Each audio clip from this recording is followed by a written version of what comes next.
Say hi to our viewers. Hi viewers! Say hi Kapuni. Hi Kapunia! Say hi to viewers. Hi viewers! Say hi to Kapuni. Si Mami Wi ayaw magsabi. Si Mami dapat hi viewers.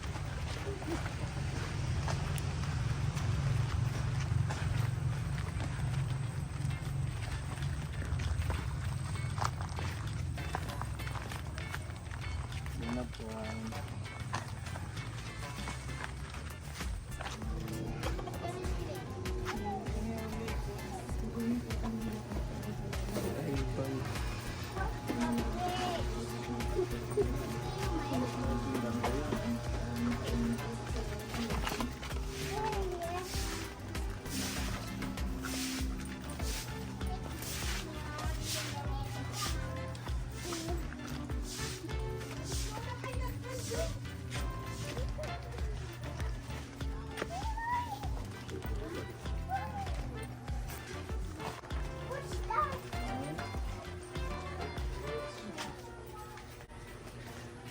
Knock the door of Lolo. Knock knock! One more. Knock knock! Louder. Knock knock! Again. Knock knock! Wala, hindi tayo marinig, no? Sabi mo, Lolo Sulpicio. Dodo Pisyo! One more. Dodo Pisyo! One more. Lolo Piscio. Dodo Pisyo! Open. Open! One more. Open! Knock the door. Knock knock! Listo. One more, dali. Hindi siya nagsalita. Sabihin mo, Lolo, Hindi siya nagsasalita. Lolo. Lolo, may bisita ka. Buti ay nga bata.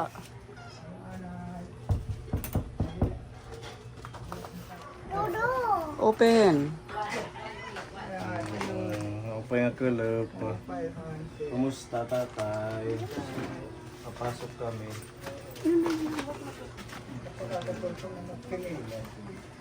Mag-bless muna kay Lolo. Buksan natin, buksan. Mag-bless kay Lolo. Sak natin ang ilaw para maliwanag. Mga light. Ah, Mga light. Bintana.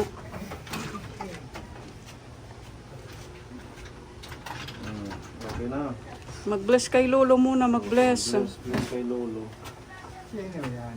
Si Gabi. Sasama na siya. Sumasama na siya sa mission kay para makita ang mga tinutulungan. Oo. Kumusta po ang ating buhay-buhay?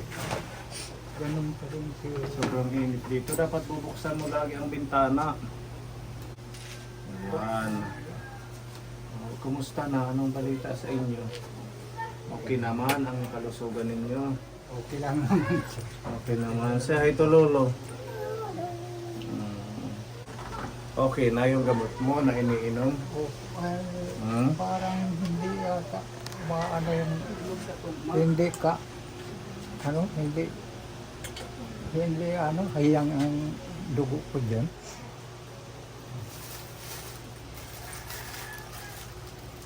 Ito yung B1, B6, B12. So, yung B-complex niya, vitamin. Yung B-complex, ito tatay yung para sa mga masakit na mga dito. Tapos yung Kasukasuhan. kasukasuan. Tapos pag hindi ka makatayo-tayo ng maayos, masakit sa paa, ganun. B-complex ang iinumin. Yan yung reseta din ng doktor sa'yo. Kaya yun lang din yung binili natin. Iniinom mo pa to? Oh, Bawat Ay, ano? hindi yung sinabi mo na yung galing doon sa ano hinto ko daw muna. Yung multivitamin. Opo. Oo, kasi ito vitamin din to. Pinagpatuloy ko yung bibili niyo po. Oo. Ayun na lang sana. Ayaw ko kung tatlo na lang po. Yan. 3 na lang siya. Ayun. Ayun ang pinagpatuloy ko po. Pag naubos to, ibalik mo na yung vitamins mo doon sa yung bigay sa'yo ng sentro. Opo. Meron pa ba? Meron pa yun? Nandiyan yan. Nandiyan pa ata yun. Tatlo na lang to. So 3 araw mo na lang siya iinom. Ba't sabi mo na hindi ka hiyang? Ano, bakit ganun? Parang wala akong naramdaman na umano yung paa ko. Ganun pa rin yung pamamandi. Siguro ano na yan. Dahil din sa katandaan. Pero baka hindi pa lang yung pagtalab. Kung ano kasi yung nakalagay sa resita, yun lang yung binili natin. So aside from that, wala na. Hindi na tayo pwedeng magbili-bili ng gamot kasi hindi rin maganda yung inom ng gamot kung hindi naman resita. Ayun nga po. Itong vitamin, yung resita sa'yo bigay sa'yo ng sentro. Itong isa. So ito ang itutuloy mo pag naubos ito. Papatuloy ko pa rin. Tapos yung usual pa din mong... Ang sinabay ko yan yung pang yung para sa blood. Sinabay ko yan nung binigay niyo po sa akin. Okay lang yun. Kasi vitamins pwede mong isabay. Naubos na rin yung para sa high blood. Ubos na din. So hingi ka na naman yan sa sentro. Punta na naman ako doon siya. Kailan ka pupunta? Ewan ko po kung kailan ako makapunta doon. Kasi kung wala, kailangan mong humingi kasi maintenance yan eh. Nga po. Libre lang naman yan. Okay. Humingi ka lang doon. Sabihin mo lang na ubos na yung sayo. Ayun na ang sabi sa akin, pag naubos ka yan, bumalik ka na lang ka doon. Doon ka. So, okay naman. Wala kang ibang nararamdaman. Yun lang po, sir. Ito talagang pinakaano ko yung pumamanhid ng ko. Pamamanhid. Yung talagang pinakaano ko. Yun lang naman ang nararamdaman ko po sa katawan ko. Kung hindi tumalab yung B-complex na binili natin, hindi na tayo pwedeng bumili ulit kasi kung ilan lang yung quantity, yun lang din yung susundin natin. Ituloy mo na lang yung bigay ng sentro na vitamins. Yun nga po. At saka yung maintenance mo sa high blood. Yun lang yung option natin. At saka kumain ng masustansya. At saka mag-exercise. Pinakikiramdaman ko po pag halimbawa hiyang ang ko, hiyang ako sa gamot na yun po. Hindi naman ang tatagal. Medyo nararamdaman ko ang ng katawan ko. Pero yun, parang walang hindi tumalag siguro sa akin yun. Baka hindi rin aso sa'yo yung gamot. Hindi siguro hiyang yung dugo ko dyan. Oo. May ganun din kasi umiinom tayo tapos hindi agad-agad umi-epekto yung gamot. Yun po.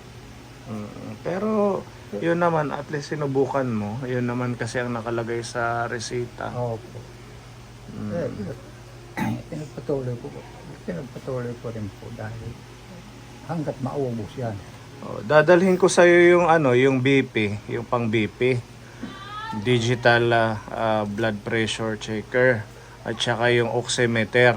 Kasi si Tatay Avelino nabigyan natin galing kila Kuya Donald, hindi niya ginagamit. Oo, kasi mas gusto niya sa iba lang magpapa-BP.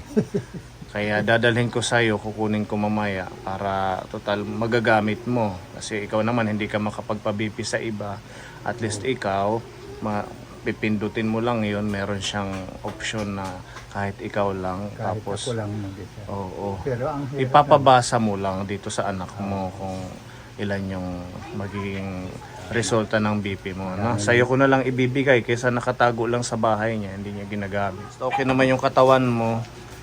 Good news, kahit man hindi ka nakakakita, nakakapag ka pa ng para sa sarili mo. Pagkain, nakakakilos, nakakapaglinis ng bahay. Siyempre, sa tulong din ni Tita Tess, pagmamahal niya sa'yo, ayudahan ka niya buwan-buwan.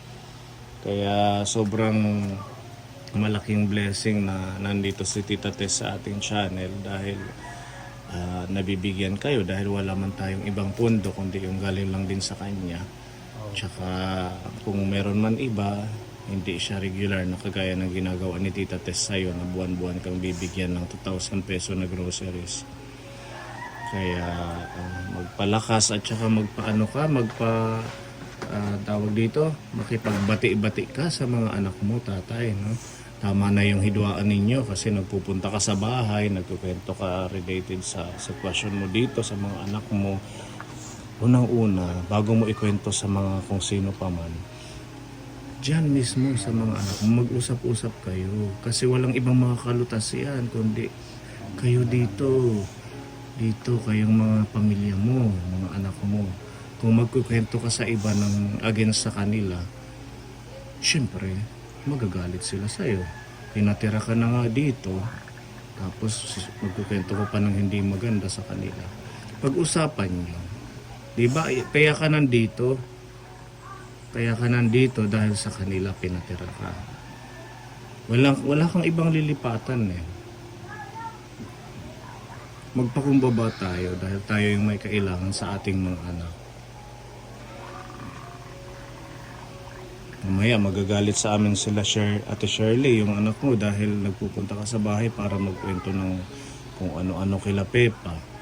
Siyempre hindi ako papanig dahil aalamin ko kung ano yung totoo. Tatanungin ko yung mga anak mo. Ayaw ko ng one-sided lang. Gusto kong malaman yung side nila.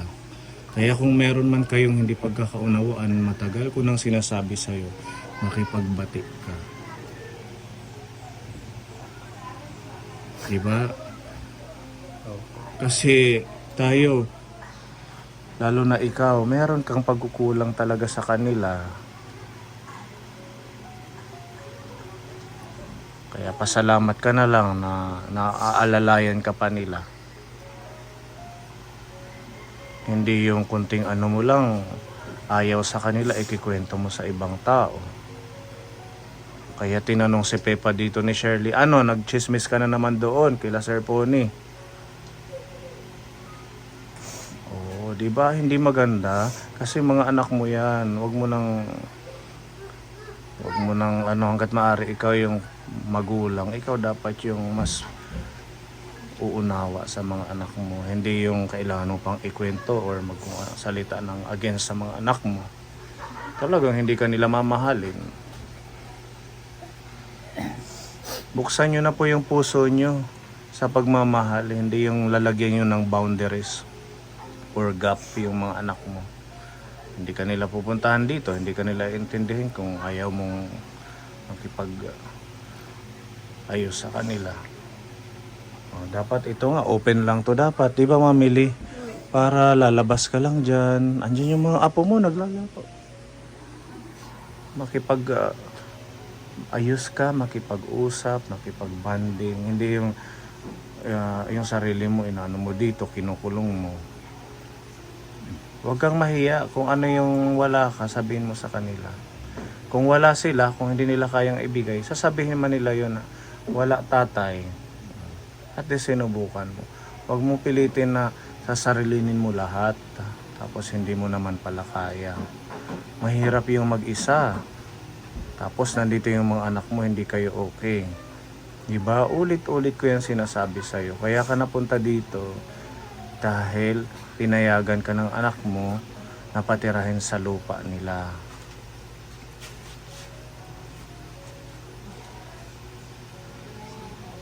Kasi kung hindi dahil sa kanila, saan ka namin ilalagay?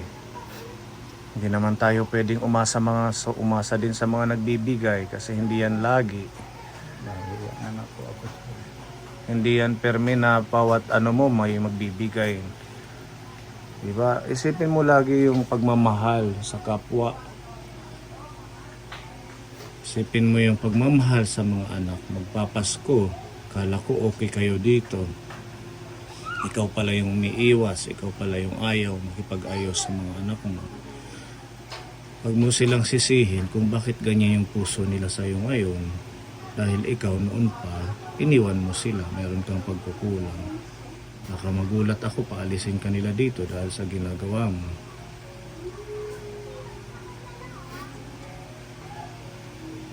Wala kang pupuntahan na iba. Okay, tatay? Yan, sir. Pamilya mo sila, wag mong ilayo yung sarili mo.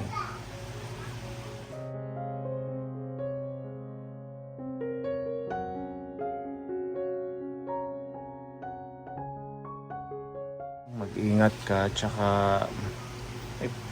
mag-pray ka na maging maayos ang sitwasyon ninyo ng mga anak mo, ng mga kapamilya mo. Pakumbaba na ng tatay. Yun na lang ang maganda. Diba? Ang dami ng pinagdaanan ng buhay ninyo mula nung umpisa na nandun kayo sa San Jose hanggang sa mga sitwasyon na halos pati ako madamay sa sitwasyon ng mga nakapaligid sa'yo, pero hindi ko kayo i-give up. Pasensya niyo na lang po ako, sir. Mayroon na pagkukulang sa inyo at saka sa kanila. O ano. Wala kang pagkukulang sa amin, nag-aat papayo lang kami sa'yo na sana maging okay lahat sa mga anak mo. Kasi sa totoo lang, nahihiya na akong dumaan dito. Kasi parang, syempre dahil nga sa nagkakausap tayo, nagpupunta ka sa bahay, baka isipin nila na nagsusulsul kami sa'yo or ano, basta kung ano yung problema, pag-usapan ninyo para hindi na lumaki. Maganda yung masaya lang ang buhay, Mamili. Wala kang hinanakit sa kapwa mo. Okay? Tatay, pangako mo sa amin na dapat Opo, sir. maging mapagpakumbaba tayo. Para mas lalo tayong i-bless ni Lord kung mababa ang loob natin at marunong magpatawad. Meron pinapabigay dito si Tita Tess na halagang 2,000 peso na groceries. O, tatay, pagkain ninyo. Meron pa kayong mga stock? Wala na. Ha? Wala na. Energy, gatas, miswa, biskuit. Ayan, pwede na ma-snack. Meron dito tinapay. Gardenia, pwede mo snack yun.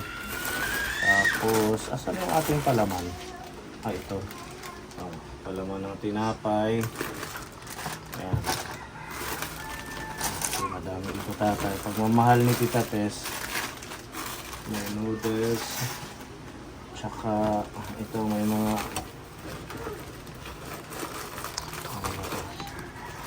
sukal.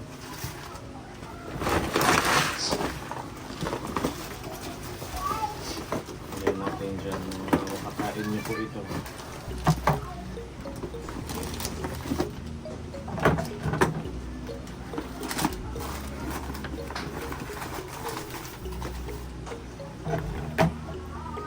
Panghugas ng plato, pinapabigay ni Tita G para matry mo.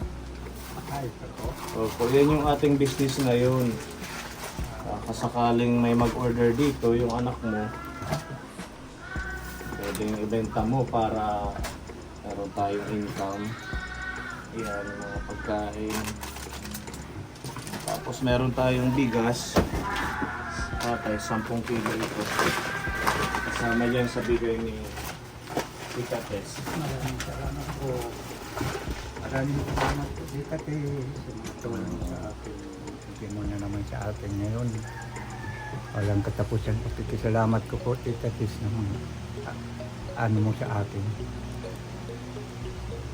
Ayun sa napagtulong mo sa akin.